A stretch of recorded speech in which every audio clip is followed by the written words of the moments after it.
3개월의 해외 출장이 끝나고 준혁은 귀국했다.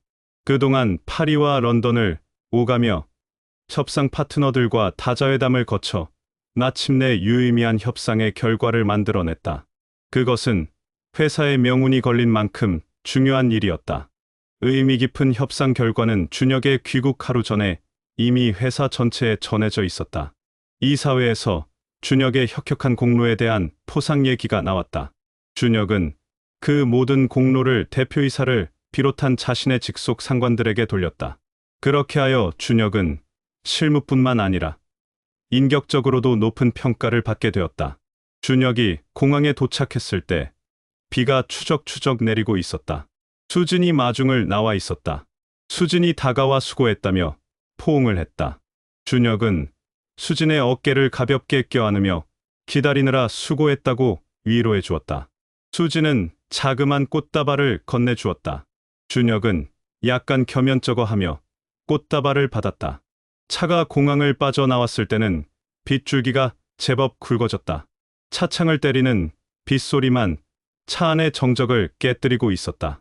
운전에 몰두하느라 수진의 표정은 다소 경직돼 있는 듯했다. 준혁은 아무 말 없이 차창 밖을 내다보고 있었다. 정말 바쁜 3개월이었다. 본사에서 하루가 멀다 하고 성과를 보고해 달라고 하여 때때로 포기하고 싶기도 했었다. 그러나 가정을 생각해서 견뎌냈다. 괜히 서먹한 분위기가 의식되었는지 수진이 런던에서 생활을 물어봤다. 물가가 비쌌는지, 날씨는 괜찮았는지, 사람들은 어땠는지 여러 가지를 물었다. 준혁은 본사에서 시달린 것만 생각나고 다른 건 여기 공항에 도착하는 순간 다 잊어버렸다고 했다.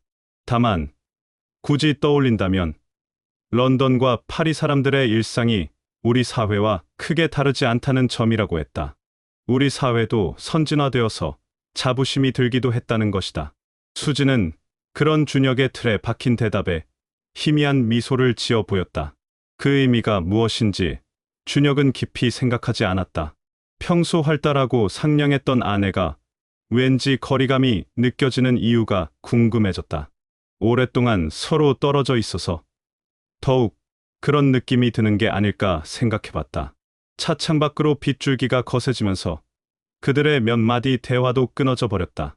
수진은 자신의 몸의 변화에 대해 무척 민감해졌다. 생리현상이 몇 가지 바뀌면서 그녀의 머릿속은 복잡해지기 시작했다. 임신 테스트기를 통해 확인해봤다. 계산해 보니 임신 2개월째로 추정할 수 있었다.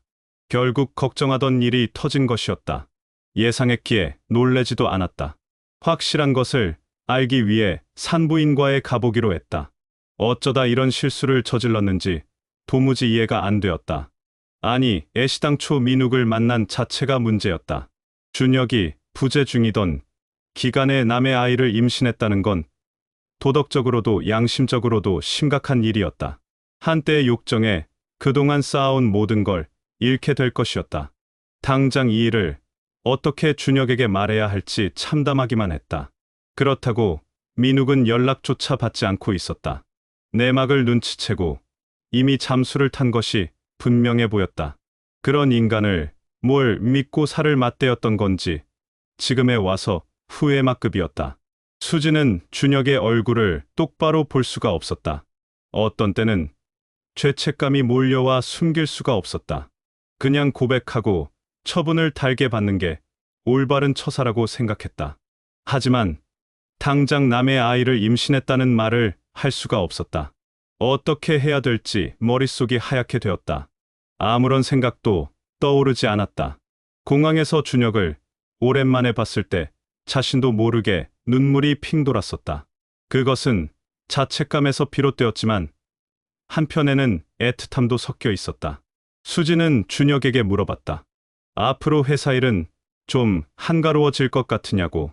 준혁은 오히려 더 바빠질 것 같다고 했다. 좋은 성과를 올린 만큼 그 후속 조치도 빠르게 해야 한다는 것이었다. 하긴 회사라는 영리 집단이 100원을 주고 120원어치 빼먹으려고 하는 건 당연한 일이었다. 준혁이 바빠질 거라는 말에 수지는 안도감이 들었다. 어떻게 해서든 뱃속의 아이 문제를 해결해야 했기 때문이었다. 준혁은 회사에서 자신에게 포상을 해줄 것으로 기대를 하고 있었다. 그가 이뤄낸 성과는 향후 회사의 운명을 좌우할 만큼 중요한 사안이었기 때문이다.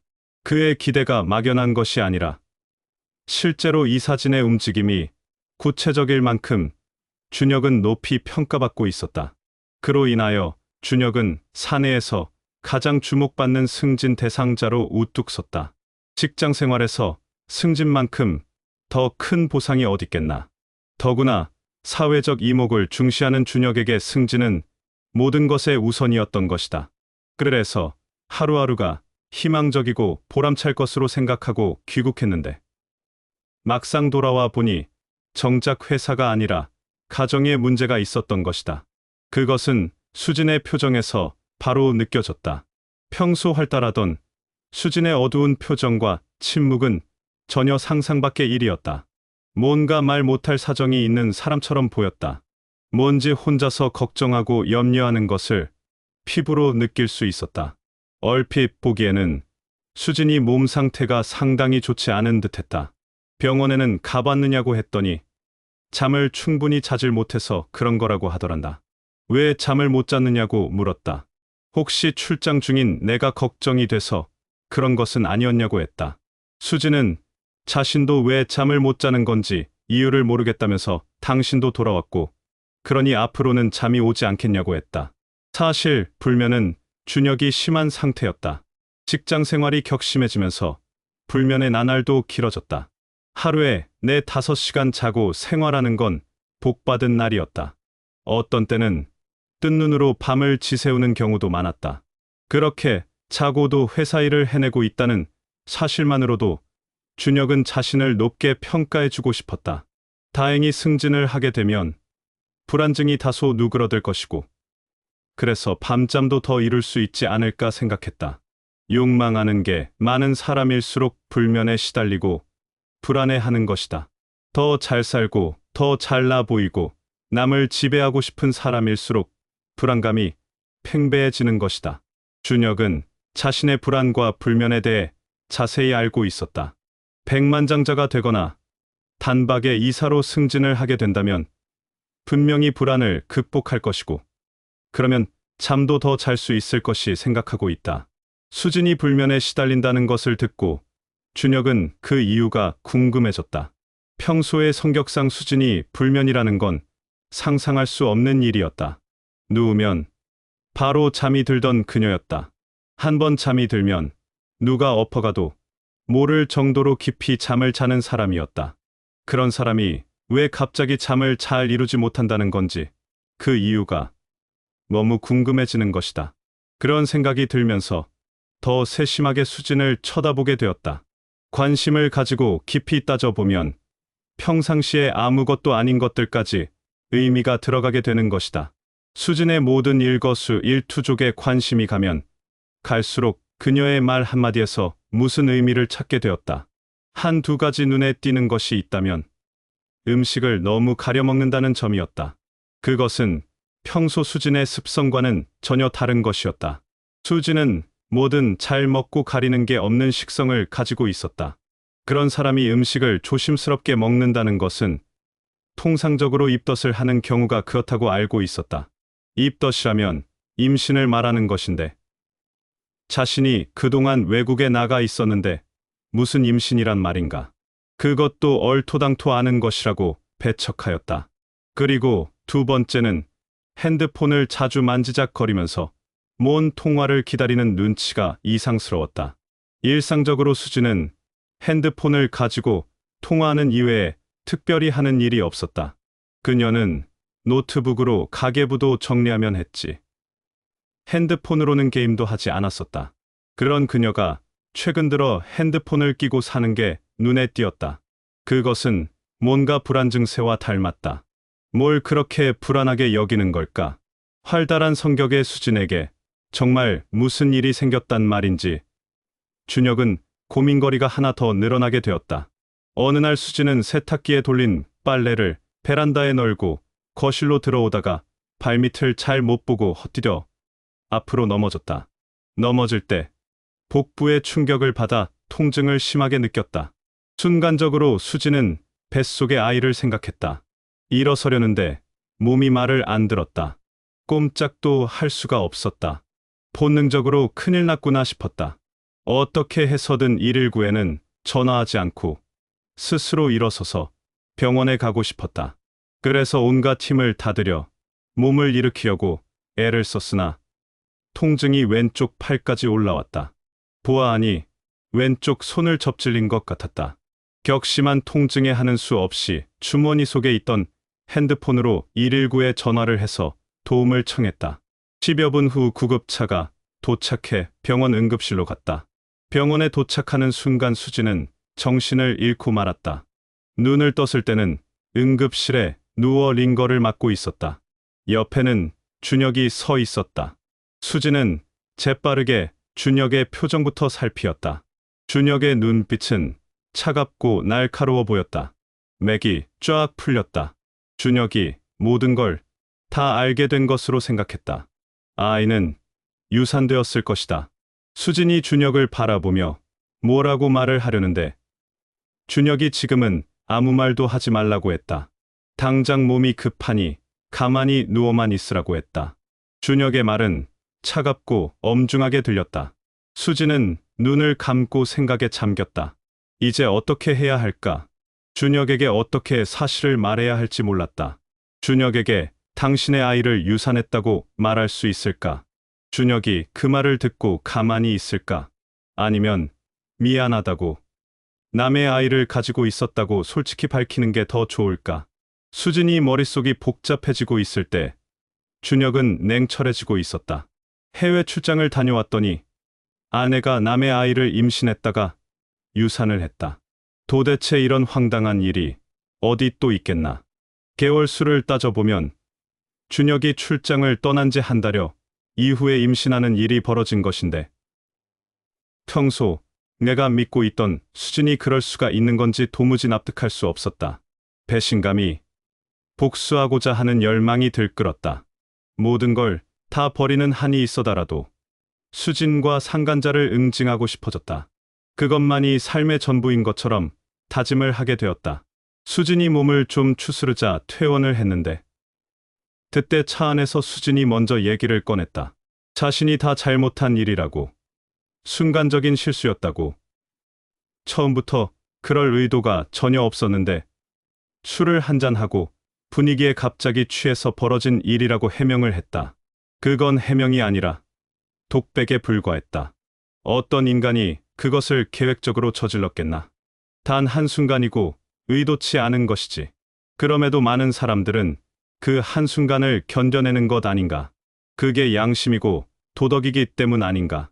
수진처럼 술기운에 취해 불륜을 저지른다면 세상은 정상적인 부부 관계보다 불륜이 더 많았을 것이다. 누구나 순간적인 유혹을 받지 않을 수 있겠나. 본능의 문제인데 그렇다고 수진처럼 내질러 버리지는 않는 것이 바로 양심이고 도덕인 것이다. 애시당초 수진은 성적으로 도덕심도 일말의 양심도 없는 여자였던 것이다. 과정과 결과가 그렇다고 말하고 있질 않나. 그런 여자를 어떻게 용서하고 다시 함께 가정을 꾸리고 살 수 있겠는가 말이다. 준혁은 그런 수진을 자신의 인생에서 송두리째 빼버리겠다고 다짐을 했다. 수진이 퇴원을 하고 일주일이 지났을 때 준혁은 사설 탐정의 도움을 받기로 했다. 영화에서나 봤던 일이 자신에게 생길 줄을 상상조차 못했던 일이었다. 인터넷에서 검색으로 찾아낸 곳은 종로에 있는 업체였다. 직접 방문해서 의뢰 사건을 설명하는데 소장이라는 중년의 남자가 나왔다. 그는 덥수룩한 머리에 날카로운 눈을 가지고 있었다. 정말 영화에서 나오는 그런 탐정의 모습이었다. 왠지 믿음이 가는 얼굴이었다. 그는 요구하는 대로 선불로 지불했다. 거액이었지만 준혁의 입장에서는 그런 정도의 금원이 문제될 상황이 아니었다. 설사 그보다 수십 배 더 들어간다 해도 할 수밖에 없었을 것이다. 사건을 맡기고 일주일이 안 되었을 때 탐정으로부터 연락이 왔다. 상간자에 대한 신상명세와 가족관계가 나와 있었다. 김민욱, 수진보다 4살 위였고 기혼자로 한 자녀가 있었다. 김민욱은 수진의 대학교 과선배였다. 그들은 대학 3학년 때부터 깊은 관계였다고 했다. 김민욱이 결혼을 하면서 이들의 관계는 멀어졌는데 아마도 최근 몇 개월 전에 우연히 사진 동호회에서 서로 다시 만난 것으로 추정된다고 했다.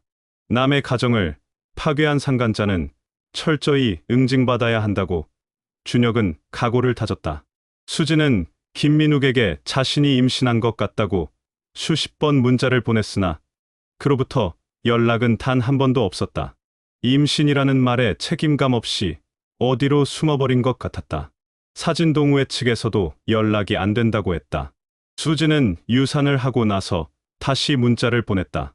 유산했으니 피하지 말라고. 그러자 김민욱으로부터 연락이 왔다. 그들은 만나서 얘기를 하기로 했다. 수진이 약속 날짜에 나가 김민욱을 만났다. 그런 줄도 모르고 준혁은 어느 날 수진이 무구와 약속이 있다고 나가는 걸 번거지 모자 하나 뒤집어 쓴 채 뒤쫓아갔다. 상대는 김민욱이었다. 두 사람은 만나자마자 서로 원망하면서 싸우고 있었다. 김민욱은 왜 임신 상태까지 상황을 방치했냐고 다구쳤고 수진은 무책임하게 임신시켜놓고 도망치면 나 혼자 어쩌라고 그랬느냐고 서로 따지고 있었다. 그 둘의 싸움은 준혁이 보기에 철딱선이 없는 인간들의 말장난 같기만 했다. 카페에서 너무 다투니까 주인으로부터 퇴장을 당했다. 거리로 나온 두 사람은 어깨를 나란히 하고 걸었다. 준혁은 적당한 거리를 두고 뒤따라갔다. 김민욱과 수진은 걷다가 누구랄 것도 없이 서로 손을 잡았다. 금세 서로의 마음이 풀렸는지 두 사람은 계속 저만치 보이는 모텔 쪽으로 다가갔다. 두 사람은 얼굴을 마주보면서 모텔 안으로 들어갔다. 그것을 바라보는 준혁의 주먹에 힘이 들어갔다. 수진이 자신의 잘못을 인정하고 용서를 빈 게 며칠이나 지났다고 다시 모텔에 들어가다니 정말 용서할 수가 없는 인간이었다. 집에 돌아가 식사를 하고 있는데 수진이 돌아왔다. 그녀의 얼굴은 상기돼 있었고 뭔지 만족한 듯해 보였다. 식사를 했느냐고 물었다. 수진은 간단히 식사를 하고 왔다고 했다. 준혁이 오늘 어딜 갔다 왔느냐고 물었더니 그런 걸 일일이 보고하고 다녀야 하느냐고 되물었다. 준혁은 더 이상 말을 섞고 싶지 않아 그만두었다. 분명히 수진은 김민욱과 사랑하는 사이인 것이다. 두 사람은 숨어서 자신들의 사랑 행각을 하고 있었던 것이고 준혁은 그들의 사랑을 이어주는 현금 출납기나 마찬가지였다. 그동안 수진이 사용한 신용카드 내역을 뽑아보고 그동안 자신이 번 돈이 어디로 흘러나갔는지를 알 수 있었다. 최근 3개월 동안 고급 레스토랑, 모텔, 카페 등에서 사용한 금액이 대략 1,000만 원이 넘었다. 그 많은 돈을 벌어다 주느라고 준혁은 미친 듯이 일을 했던 것이다. 준혁이 열심히 번 돈으로 그들은 성욕을 채운 것이다. 준혁은 김민욱에게 전화를 했다. 수진의 남편이라고 밝혔더니 많이 놀랬는지 잠시 말이 없었다. 김민욱은 그렇지 않아도 언젠가는 이럴 줄 알았다고 했다. 어떤 방식으로든 수진의 남편으로부터 연락이 올 것이라고 예상했었다는 것이다. 준혁은 직접 얼굴을 보고자 했다. 김민욱은 준혁의 요구에 따르기로 했다. 며칠 후 그들은 카페에서 만났다. 김민욱은 훤칠한 키에 다부진 체격을 가지고 있었다.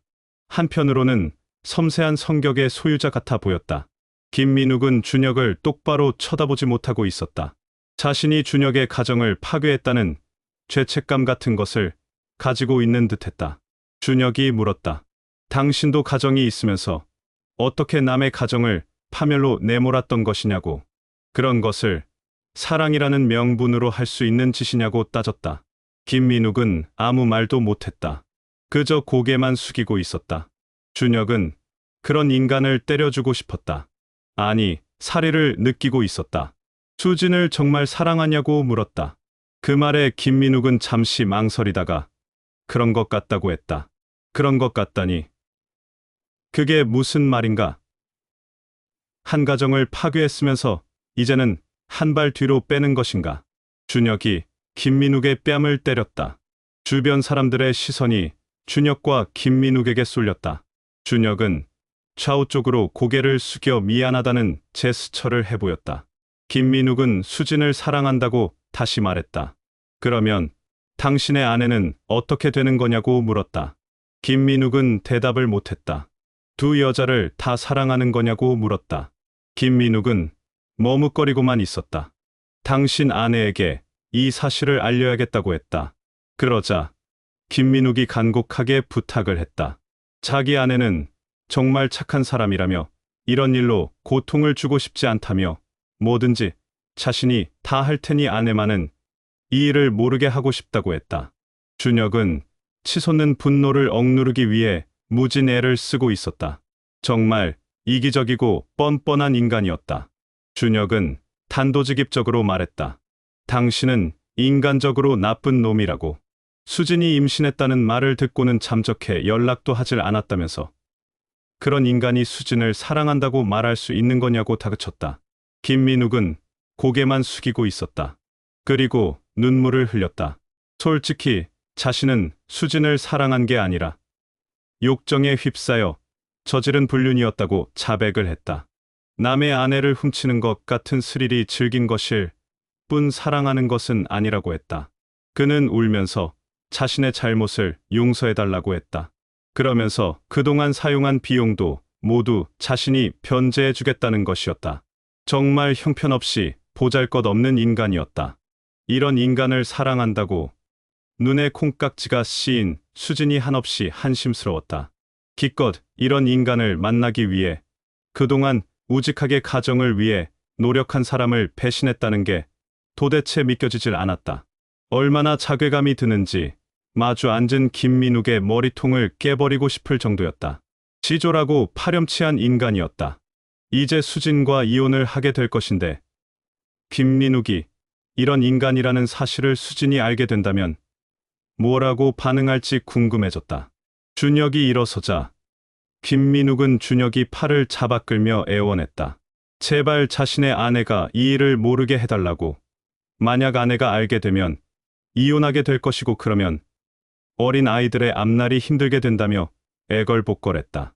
김민욱은 주변 사람들의 시선에도 아랑곳하지 않고 무조건 애원했다. 수치도 염치도 없는 인간이었다. 카페 주인이 걱정이 되는 듯 안절부절하고 있었다. 준혁은 김민욱의 손을 거칠게 뿌리치고 밖으로 나왔다. 카페 밖은 환했다. 햇살이 눈부시게 빛나고 있었다. 하늘 곳곳에 조각구름이 꽃피듯 떠 있었다. 휴일날 사람들의 발걸음은 여유가 있어 보였다. 준혁은 자신도 여유를 찾으려고 길을 걸었다. 그런데 문득 외로웠다. 이 많은 사람들 중에 유독 자신만이 외로운 사람처럼 느껴졌다. 사람들이 힐끔힐끔 자신을 쳐다보는 것 같았다. 괜히 창피하고 부끄러워졌다. 사람이 얼마나 변변치 못하면 아내가 불륜을 저질렀단 말인가.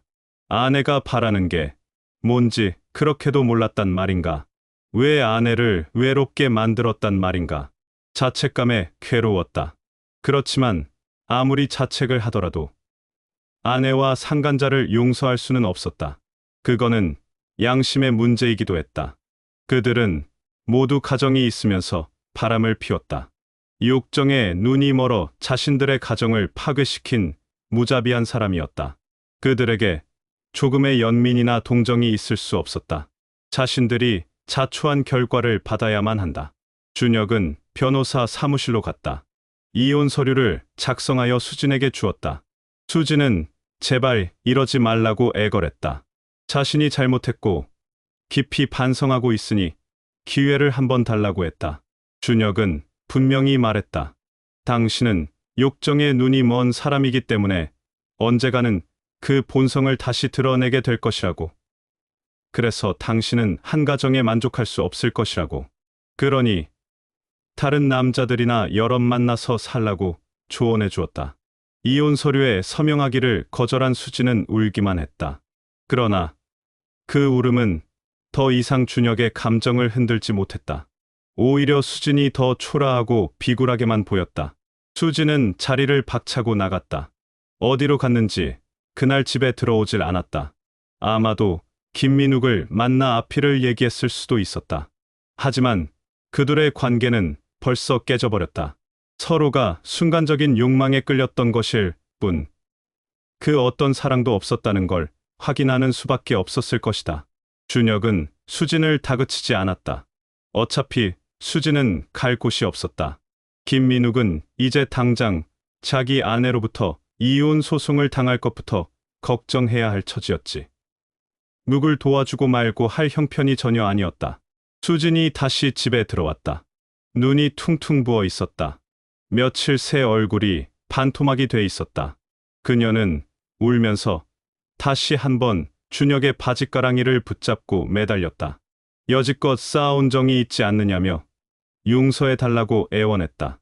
하지만 그 어떤 눈물의 호소도 이젠 준혁의 마음을 건드릴 수 없었다. 준혁은 이혼 서류에 서명하라고 재촉하지 않았다.